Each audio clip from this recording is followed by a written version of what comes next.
मैं लोगों को ये बताना चाहूंगा कि हमें सप्लीमेंट्स की क्यों जरूरत है, why we need good quality supplements. Basically there was a one study, National Institute of Nutrition ने, अपना जो इंस्टीट्यूट है National Institute of Nutrition and Indian Dietetic Association है, 2017 में उन्होंने हर हर 30 साल में एक को फूड कंपोजिशन टेबल देते हैं पूरे इंडिया के लिए अपनी इंडियन डाइट्स में। And they study around 151 nutrition, जो 151 पोषक तत्व है, उनका फूड कंपोजिशन डाइट में क्या चल रहा है अभी, वो पूरी टेबल में बना के देते हैं। तो वो ये बताते हैं कि पिछले 30 सालों में आपकी थाली से पोषक तत्वों की कितनी कमी हो गई है।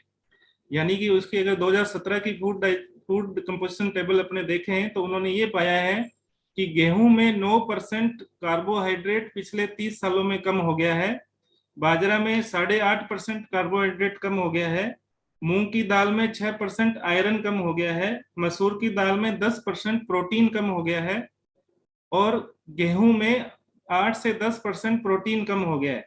तो कहने का मतलब, अब उन्होंने सब्जियों को भी टेस्ट किया तो ये पाया गया कि जैसे आप अगर सेव ये समझ के खा रहे हो कि मुझे सेव से आयरन मिल जाएगा, तो सेव में पिछले 30 सालों में 60% आयरन कंटेंट कम हो गया है। इसी तरह से आपके आलू में ये पाया गया कि विटामिन बी, जिंक और अदर जो मिनरल्स हैं वो 60 से 70% कम हो गए हैं। यानी कि आज जो पुरानी कहावत थी कि पहले जो खाना मिलता था आजकल जो अपने को नहीं मिलता है, वो बिल्कुल सही हो गई है। अपने को शुद्ध पोषक तत्व अपनी डाइट में इतने कम हो गए हैं कि अपने सिर्फ डाइट के ऊपर निर्भर नहीं रह सकते हैं। तो मेरा इस पॉइंट को स्ट्रेस करने का मतलब ये है कि अपने को जो पहले शुद्ध भोजन मिलता था वो अभी नहीं मिल रहा है। अगर शुद्ध मिल भी रहा है तो उसमें जो पोषक तत्व जितने मिलने चाहिए थे वो नहीं मिल रहे हैं। अभी ये इस रिसर्च में इन्होंने पाया कि ये क्यों हो रहा है, तो इन्होंने ये देखा गया कि आप जब किसान अपने ज्यादा पैदावार लेने के लिए भूमि को बहुत जल्दी जल्दी यूज करता है, उसका जो पोषक तत्वों की जो मिट्टी में कमी हो गई है, क्योंकि वो बार बार पेस्टिसाइड, हाई केमिकल्स यूज कर रहा है, जिसकी वजह से मिट्टी में जिंक 45%, बोरोन 18%, आयरन 12%, कॉपर 5.4% तक कमी पाई गई है भारत की जमीन में। तो होता क्या है, जब जमीन में पोषक तत्व नहीं है तो अपने को डाइट में भी पोषक तत्व नहीं मिलेंगे।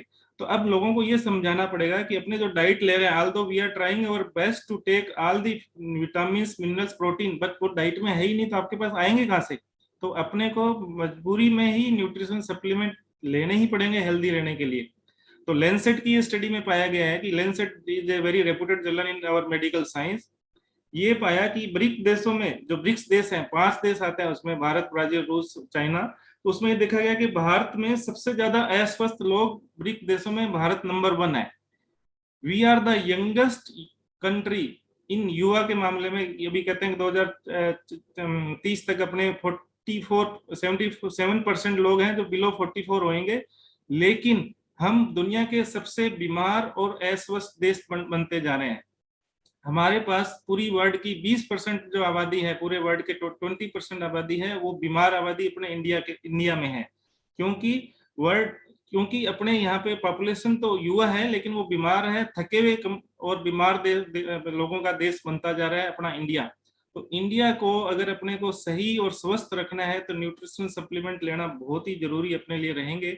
जिसमें मैं ये बोलना चाहूंगा कि वर्ल्ड कांग्रेस ऑफ कार्डियोलॉजी ने अभी ये बोला है कि 2040 तक इंडिया में जो डेथ कार्डियक डिजीज से होगी वो 40% होगी, और हर 10 में से एक आदमी किडनी की बीमारी से ग्रसित रहेगा। तो आप ये सोचो कि 10 में से एक आदमी, यानी कि अगर 2 परिवार हैं उनमें से एक आदमी किडनी की बीमारी से ग्रसित रहेगा। उसको पता, किडनी की डिजीज जब पता चलती है जब वो बहुत आगे स्टेज तक पहुंच चुकी होती है।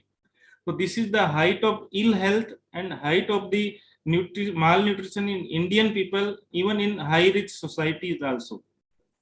सो अगर अपने न्यूट्रिशन की बात करेंगे तो बेसिक जो न्यूट्रिशन अपने को ध्यान रखना है वो है protein, vitamin, minerals, iron, calcium and omega 3 fatty acid. ये जो 5 चीजें हैं ये बेसिक बिल्डिंग ब्लॉक्स हैं।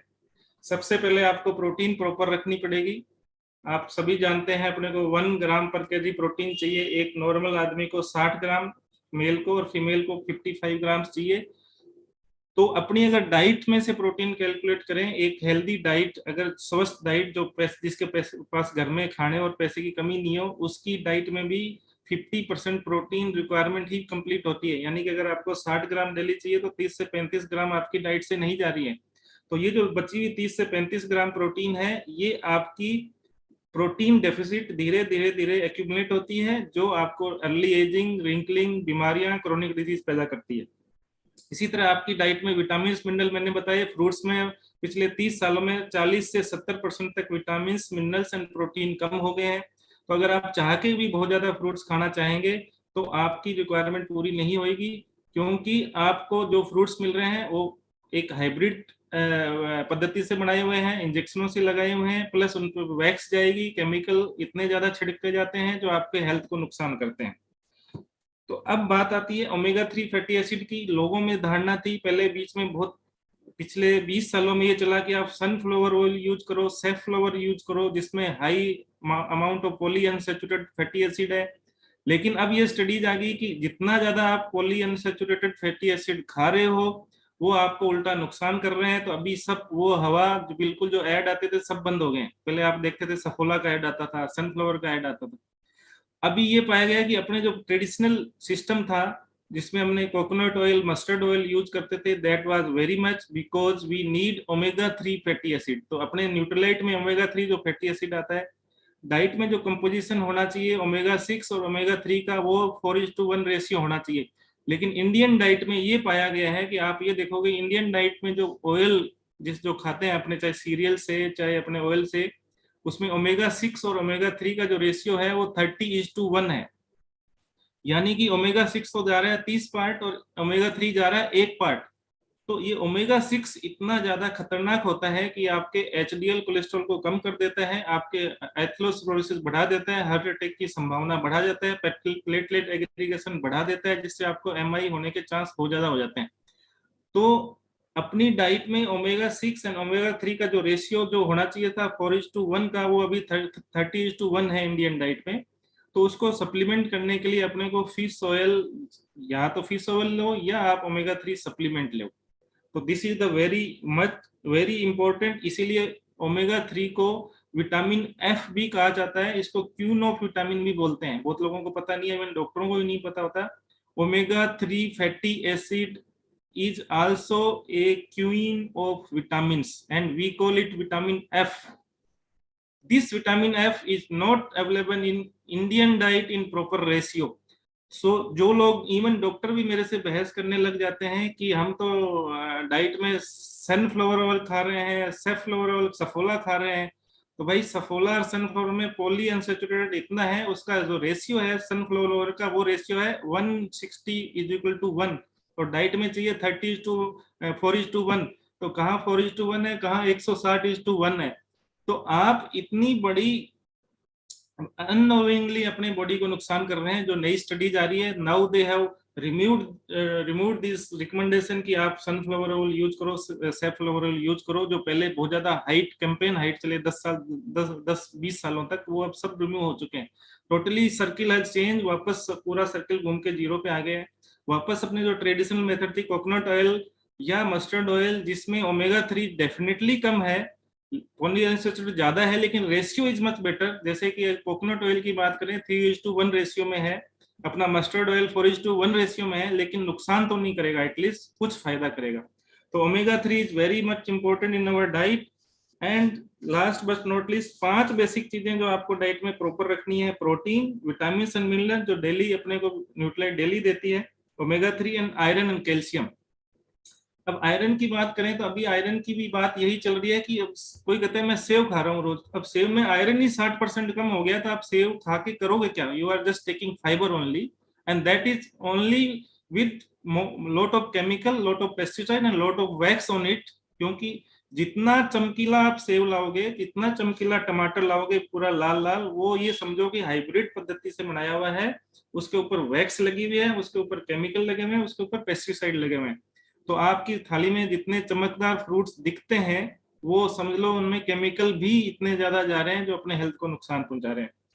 तो ये आयरन और कैल्शियम की बात अगर अपने करें तो आयरन अपनी डाइट में जो वेजिटेबल सोर्स ऑफ आयरन है वो इतना कम अवेलेबल होता है बॉडी में, जैसे एक फीमेल को चाहिए 20 milligram iron per day, male को चाहिए 10 मिलीग्राम आयरन पर डे। तो अगर आप 40 मिलीग्राम आयरन डाइट से ले रहे हो तो वेजिटेबल्स, वेजिटेरियन जो डाइट है उसका 1% ही अब्जॉर्ब होता है। यानी कि कोई 40 मिलीग्राम आयरन खा रहा है डाइट में तो 4 मिलीग्राम ही बॉडी में जाएगा, बाकी नहीं जाएगा। तो people have misconception, we have to make them understand कि this is the need of the time, we have to take high quality chemical free, pesticide free supplements. And then last but not least, calcium के बारे में भी लोगों की बड़ी धारणा गलत चलती है। जब मैं लोगों से बात करता हूँ, इवन मेरे पेशेंट से बात करता हूँ कि सर हम तो सुबह और शाम दूध पीते हैं और एक कटोरी दही भी खाते हैं, मैं तो दूध ले रही हूँ। तो आप ये समझो कि कैल्शियम की जो रिक्वायरमेंट है वो एक हेल्दी आदमी को 1000 मिलीग्राम तक चाहिए, 600 to 1000 मिलीग्राम पर डे। लेकिन दूध में कैल्शियम कितना होता है, 100 मिलीग्राम, 100 ml दूध में 60 मिलीग्राम कैल्शियम होता है। यानी कि आपने अगर आधा लीटर भी दूध पी लिया तो आपको 300 मिलीग्राम से ज्यादा कैल्शियम नहीं जाएगा। तो पीपल हैव मिसकंसेप्शन कि हम दूध पी रहे हैं, दूध is a very poor source of calcium. लेकिन सबसे बड़ी जो त्रासदी कैल्शियम की है वो ये है कि after the age of 30 years, 30 year पे अपना जो बोन मास है, बोन मास का मतलब ये होता है अपने टोटल बॉडी वेट का कितना वेट हड्डियों का है। तो एक नॉर्मल आदमी का जो बोन मास होता है वो 3 to 5% होता है। यानी कि अगर कोई आदमी 60 किलो का है तो उसका जो बोन मास है मैक्सिमम कितना होगा, 3 किलो मिनिमम हो सकता है, 1.5 किलो मिनिमम, अगर कैल्शियम नहीं ले तो और भी कम हो सकता है। तो नॉर्मल जो बोन मास मेल का रहता है 2.5 से 3.5 किलो का रहता है। यानी कि आपकी हड्डियों का जो वजन है 2.5 to 3.5 kg है। But after the age of 30 year, when I suggest calcium to females and males even after the age of 30-35 year, people say कि we are taking enough milk and this curd, but after the age of 35 year 1% bone mass is losing every year। यानी कि अगर आपका 3 kilo हड्डियों का वजन है 2022 में, तो 2023 में वो 2 किलो 700 ग्राम रह जाएगा। वो 2024 में 2700 ग्राम का फिर 1% घटा लो, फिर 270 ग्राम और कम हो जाएगा, यानी कि 2 किलो 500 ग्राम रह जाएगा। तो इस तरह से अगर आप देखोगे तो 10 साल में जो आपकी हड्डियां 3 किलो की थी, 40 से 45 साल के होते होते वो आपकी हड्डियों का वजन 1.5 से 2 किलो रह जाएगा।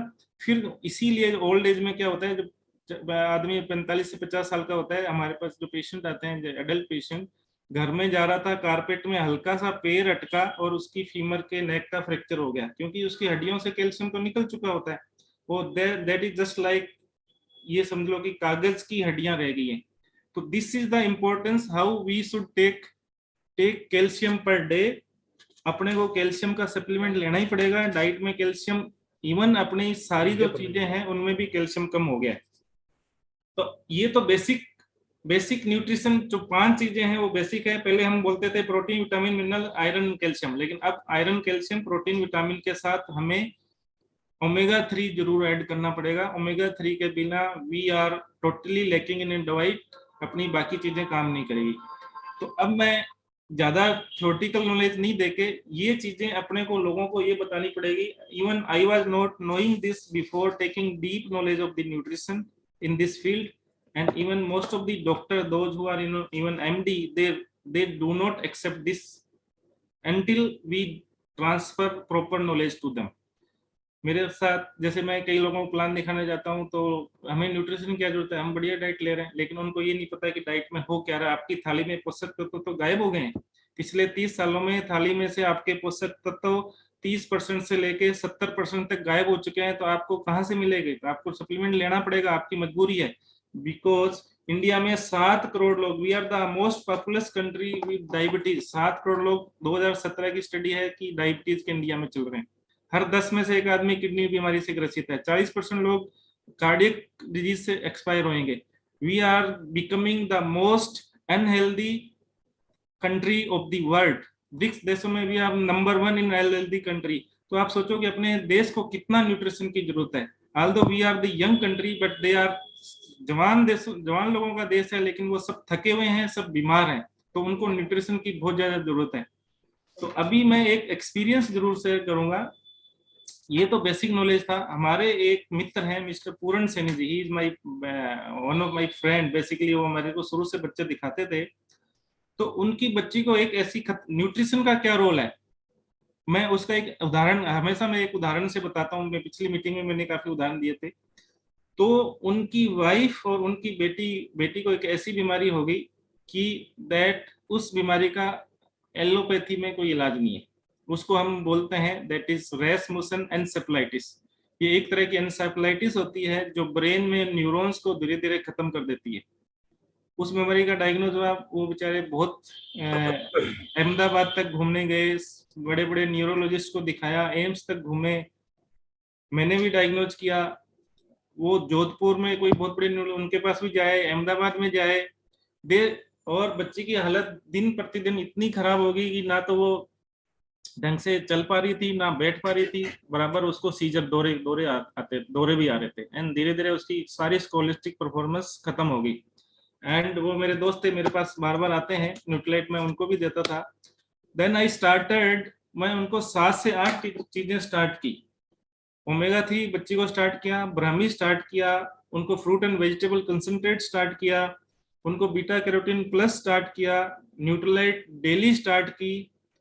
एंड आज ये है पिछले 2 महीने से जब मैंने स्टार्ट किया, उनका आज परसों मेरे पास अचानक फोन आया कि डॉक्टर साहब आपने जो दवाइयां दी, मैं दुर्लभ जी में वो पीडियाट्रिक न्यूरोलॉजिस्ट को रेगुलर टच में रहते हैं, मेरे से भी इलाज लेते हैं, लेकिन न्यूरोलॉजी का इलाज उनसे भी लेते हैं।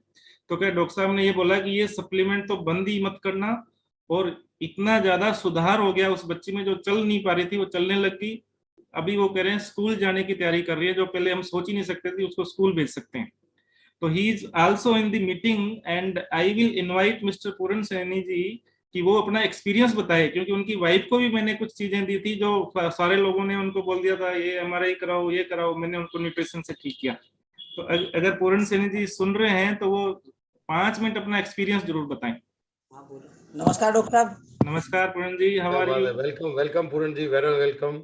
सर मैं क्या है कि पूना, मेरी बच्ची को जैसे पूना, अहमदाबाद, दिल्ली, हर जगह मतलब जितने भी जो बेस्ट से बेस्ट जो डॉक्टर है ना, उनको मैं दिखा चुका। और मैं इतना परेशान हो गया कि फिर डॉक्टर साहब से मेरी बहुत मित्रता थी, तो डॉक्टर साहब ने बोला यार पूर्ण जी अपन ये एक बार न्यूट्रिलाइट पे काम करते हैं, क्योंकि मेरे क्या एक्चुअल में कोरोना हो गया था। तो मैंने कोरोना में सिर्फ डॉक्टर साहब की दवाई ली थी न्यूट्रिलाइट की, और कोई सी दवाई नहीं ली मैंने, एलोपैथी की, आयुर्वेदिक की, यानी किसी भी प्रकार की। तो मैं घर पे ही इसी ये दवाई लेके ठीक हो गया। तो फिर मैंने डॉक्टर साहब को बोला डॉक्टर साहब आप मेरी बच्ची के लिए भी कुछ ढूंढो इसमें यार। तो अब ये पोजीशन है, 2 महीने पहले जो बच्ची चल नहीं पा रही थी वो आज डांस कर रही है।